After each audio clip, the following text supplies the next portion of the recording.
లోకేష్ గారు టీచర్ల ఇది ట్రాన్స్ఫర్లకు సంబంధించి చాలా క్లియర్‌గా ఒక పద్ధతి ఫాలో అయ్యారు.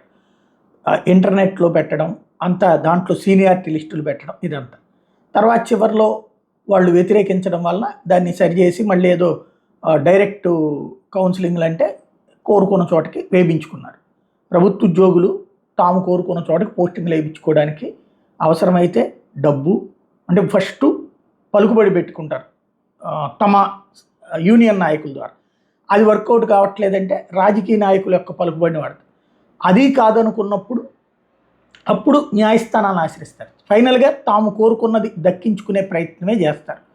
వాళ్ళని అతిగా ఇబ్బంది పెట్టే ప్రయత్నం చేస్తే జగన్ ఇబ్బంది పడ్డట్టు అవుతుంది. కాబట్టి అదేదో ఒక ప్రయత్నం జరిగింది. అయితే ఇప్పుడు సచివాలయ సిబ్బంది విషయంలో అరాచకం చేస్తున్నటువంటి వేళ అసలు ఒక ప్రాసెస్ లేదు, ఓ పద్ధతి పాడు లేదు. ఎవరిష్టం వచ్చినట్టు వాళ్ళు చేసేసుకుంటూ నాయకుల్ని రికమెండేషన్ చేయించుకున్నటువంటి చోట్ల ఏపించుకుంటున్నటువంటి సందర్భంలో ఇప్పుడు నిరసన కార్యక్రమాలు స్టార్ట్ అయినాయి.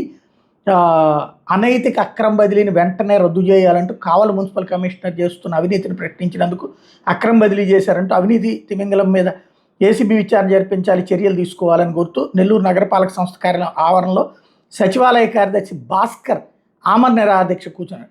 కావలి పురపాలక సంఘం సంక్షేమ కార్యదర్శిగా విధులు నిర్వర్తిస్తున్న రావెల భాస్కర్, నెల్లూరు కార్పొరేషన్ సంబంధించి కమిషనర్ మరియు డిఎల్సి కన్వీనర్ అయిన వైవో నందన్ని కలిసి తన అక్రమ బదిలీని వెంటనే రద్దు చేయాలని కోరితే దానివలన ఆ సందర్భంలో ఎదురైనటువంటి అనుభవంతో ఈ విధమైనటువంటి ఆందోళనకు దిగారు. ఓవరాల్గా కావలి పురపాలక సంఘానికి ఇక్కడ ఏంటంటే తను చెప్పేటటువంటిది కావలి పురపాలక సంఘంలో 3 సచివాలయాలకు ప్రాధాన్యత క్రమంలో తను ఎంచుకున్నాడట. సీనియారిటీ మెరిట్ ఆధారంగా తనకు కావలి మున్సిపాలిటీ రావాల్సి ఉంది. అక్కడ ఉన్నటువంటి శాంతినగర్ సచివాలయానికి వెళ్ళాలి, కేటాయించారు. కానీ తర్వాత స్థానంలో ఉన్న మరో 5 సెక్రటరీలను కూడా కావలి పురపాలక సంఘానికి కేటాయించి ఫైనల్ లిస్టులో తనని సూళ్ళూరుపేటకు పంపించేశారట. ఏకంగా కావలి నుంచి సూళ్ళూరుపేటకి చాలా దూరం అది.